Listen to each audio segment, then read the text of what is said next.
शेवयाच्या खिरीचे साहित्य: मलईचे दूध अर्धा लिटर, काजूचे काप, शेवया, बेदाणा, खजुराचे काप, वेलची पावडर आणि बदामाचे काप. 3 चमचे तूप टाकायचे, ते भाजून घ्यायच्या.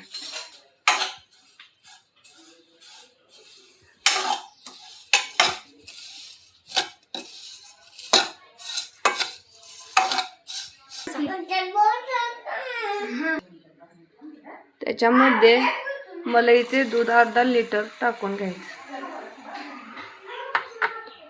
नंतर ते ढवळून त्याच्यामध्ये 1 वाटी साखर टाकायची.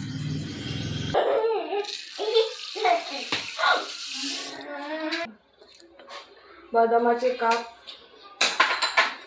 खजूर, बेदाणा आणि काजूचे काप. थंड झाल्यावर वेलची पावडर टाकून घ्यायची.